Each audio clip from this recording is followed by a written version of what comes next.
So I've decided that I'm going to start vlogging my journey to surgery that is supposed to, well, there's a 60% chance that it'll get rid of my epilepsy. And really, after 10 years of this, I'm ready, even for a 60% chance. But, oh, by the way, I'm wearing this because if I happen to get emotional or whatever, at least I'll still look cute. So on December 4th, I'm going in for surgery. And the surgery is stereo electroencephalography. Big word, but you can lessen it to SEEG. So basically, an EEG is usually when they just put electrodes on your head in various places. And then they record. I mean, usually you go for like the 30-minute EEG, then the 3-hour EEG. They didn't find anything on me because, I mean, my seizures, good luck trying to capture one at a certain time. It's not going to happen. So then I became eligible for a long-term stay at the epilepsy monitoring unit at the Hamilton General, and they didn't find anything.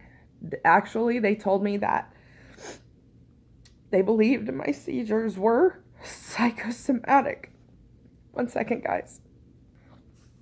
It's really hard to be told that your symptoms, these seizures, are not really there. It's a figment of your imagination because you get too stressed out or too whatever. And I left after 7 days. And they called me back for a second stay at the EMU. And I'm not sure if I went a second time or if I denied it. I know I denied it either on the second or third time because I didn't want to have to go through that again. I don't like hospitals. I don't like staying in hospitals by myself. I don't think many people do, but I mean, it's something I've got to have courage and be brave about.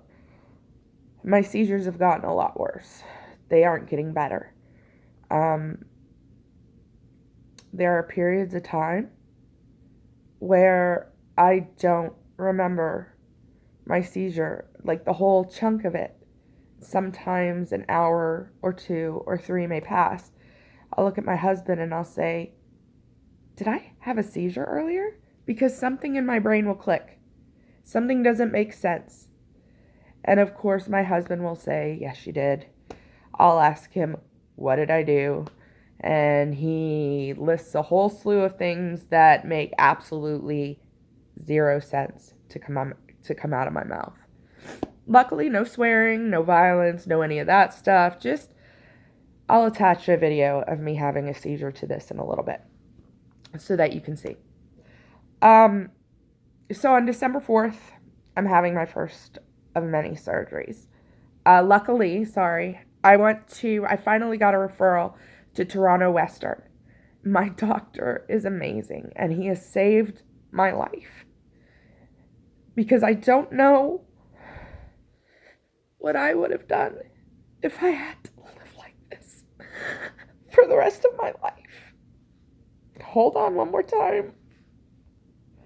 Anyway, when I went to go see him, and he signed me up for another long-term EEG, but this time at Toronto Western Hospital, I really didn't want to go again. When Anton dropped me off, I cried. I didn't want to be there. And luckily, my ward mates, because all of us that were there for the EMU, we shared a ward. And there were 2 girls and 2 guys. And luckily, we all got along. And it was so much fun. It was actually like camping. We used to unplug ourselves from the box. And we'd run downstairs really quick. And we'd go get a Tim Hortons or at least get some fresh air. Because, it gets boring laying in a bed all day attached to a machine. We got in trouble a few times. It was worth it. But I remember the day Dr. Wunberg, who is one of my neurologists, Walked in after I had an MEG. And it's pretty cool because MEG is a lot like an MRI, but it's a little different. And it's almost like you wear this giant helmet while you're laying back. Um, they told me to go to sleep, went to sleep. When they woke me up, went straight into a seizure and they caught it. The next morning, Dr. Wunberg came to see me in my hospital room and he said, started telling me about like my epilepsy and all this other stuff. And I started crying because I said, "Are you telling me that I actually do have epilepsy?" And he looked at me like I was crazy. But to be told that it's not psychosomatic, that I'm not making this up, it was bittersweet. Because there's one thing about knowing I have epilepsy which makes me sad. But there's that freedom from being told that my seizures were psychosomatic. I can't wait to get cured. I can't wait to walk into that first doctor's office that told me it was psychosomatic. I can't wait. I can't wait to tell her right off because she deserves it. You know, when I walked into her office for the first time, she was a portly woman. She certainly was not, thin. And the first thing she said to me, without even asking me about my symptoms, I was much larger back then. She asked me, no, she didn't ask me. She told me. She said, you really should lose weight. I was shocked. I mean, I get it. I was fat. Okay. What does that have to do with my epilepsy? What does that have to do with you even beginning to ask me about my epilepsy? Look, fatty. I don't need you telling me that I'm a fatty too, okay? We both know. So, now that I'm a little triggered, let me pause this again. All right. So anyway, after my long-term stay at the Epilepsy Monitoring Unit at Toronto Western, which is an amazing hospital, I don't care what anybody says. After all was done there, I had what they called an fMRI. So it's a functional MRI, and what it does, they put these goggles over you. I mean, it's really kind of like Clockwork Orange in a way. So they put these goggles over you, and then you basically do what it tells you to do. Quietly read what is on the goggles. If the goggles tell you to, move your fingers like this, you did that. You didn't move much, but what they were doing was mapping the motor skill areas of my brain. The areas of my brain that, basically make humans run. So, luckily, it doesn't seem like my epilepsy, the area where my epilepsy lives, it shouldn't affect that. So I have what they call temporal lobe epilepsy. It's in the right temporal lobe, but they're also concerned with other various symptoms I have, physical manifestations like vomiting, hot flashes, sweats, sneezing, all sorts of things. They might also believe, and this is the scary part, that the seizure may start in the insula. Now, the insula is a little scary because really only research has been done on it since the 1990s. In terms of evolution, it is the oldest part of our brain. Not a lot is known about it. It's in the very center of the brain, pretty much. It can't be removed. If it's operated on, the most they can do is light ablation. They just don't even know really what that part of the brain truly controls. They don't know. So if it is the insula instead of the temporal, I will be having to reconsider whether or not I want further surgery because, I don't need to wake up being someone else. You know, not everybody likes themselves all the time, but we're still who we are, for better or for worse. When you go into brain surgery, you worry, especially when they're going to be removing a part of the brain that lives so close to the hippocampus, which does control a lot of our personality and emotions.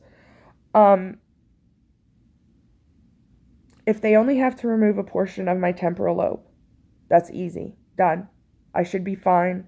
I'll be missing a chunk of brain. You guys can make jokes about that. That's fine. But that's the easy one if they can do that. The insula is the harder one.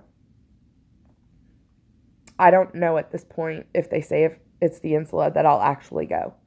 But that is why I'm having the SEEG done, so that they don't accidentally remove a part of here when it really wasn't here. Oh my God, these grays. Oh, it won't matter. I'll be shaving my head soon. That's the other thing. Just grew my hair out again. And I'm going to be bald. You know, I'm a bit of a feminist. And I don't like to put too much detail on what makes a woman and what makes a man. But I will say this. Hair, for most women, not all women, is very important. It's a sign of their femininity. I mean, not all feminists want to look like men, okay? You know, it's a sign of your femininity. It's a sign of control, too. We have control over our hair. It's the one part of our body that we really do have control over. How many women do you know go through a bad situation or a huge life change, and the next thing you know, their hair is like chopped off to here, or they've gotten a perm, or they've dyed their hair a funky color? Lord knows I've done all of that. The point is, I was supposed to get my hair, I was going to get a haircut similar to Pink's, kind of like that halfway mark, so that I could get used to having really short hair, shaved in the back at the very least. And I was going to have it dyed blonde, just so I could say, hey, usually blonde doesn't go with freckle faces, but I'm doing it anyway. I chickened out. Couldn't do it. The thought of shaving off my hair devastated me. Why? It's just hair. It'll grow back. I think it's just a lot of things. I think when you've been living with epilepsy for 10 years, more than 10 years for a lot of people, and a lot of people have way worse seizures than I do. I'm lucky because I don't convulse. Yeah, I go off in la la land for about a minute or two, and when I come back, I'm completely disoriented. Sometimes I can look at something as simple as, like, say, oh, my son left this for right here. A $50 Nintendo eShop card. This would look weird to me. Well, I mean, it does have Bowser's face on it. It is weird. But the point is that I've seen it before. And if I go into a seizure, I might see something like this, and it might really frighten me. I'll look at it and I'll say, hey, I know what that thing is, but it looks really strange to me and it scares me. And I'll usually try to find a way to get away from it. Now, do I remember that? No. Not anymore. My husband usually, when I start to go into a seizure, I'll call him, and he'll come and he'll report everything I did, which is sometimes funny and sometimes disturbing. So I'm going for this SEEG, and they're going to put me to sleep and drill holes. Not that that's scary or anything. Drill holes into the area of my brain where the right temporal lobe is. And they're going to insert electrodes to record the deep brain activity and to further map my brain. The cool thing, if there is a cool thing, is that I signed up for research at the same time. Because you know what? Why not? And this research actually sounds pretty cool. So along with the electrode, they're going to insert A very, very, very fine wire. It is so fine that when they showed it to me, I could only see it when the light hit it in the right way. So they're going to simultaneously insert the electrode and this wire into my brain. Now this wire is kind of cool. This is kind of like, sci-fi level stuff. I get to look at a screen, and with these wires in my head, I've got to try to make a ball on the screen move up and down. Holy crap. Doesn't that sound like almost partially what Eleven might have gone through in Stranger Things? Still, if that at least makes things a little fun and interesting, then why not? I will vlog as much as I can from my surgery, or sorry, the precursor to my surgery, and can't think of the word right now. Prep? I don't know. Pre-op? Sorry, my brain does weird things. So I'll video from there, and I'll video from afterwards. You guys can see if I'm even like the same person. But I have a fear that I won't be. And if I'm not, I hope that all of you will remember me as the loudmouth, liberal, bitch that also cares so much for people. I hope you all stay well. And I just want to let you all know you're beautiful. You're wonderful. And for those who have supported me, it means so much. The smallest kind word means so much.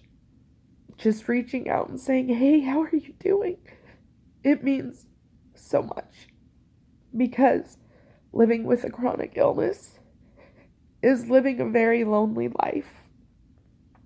Especially when it's a chronic illness that you can't see.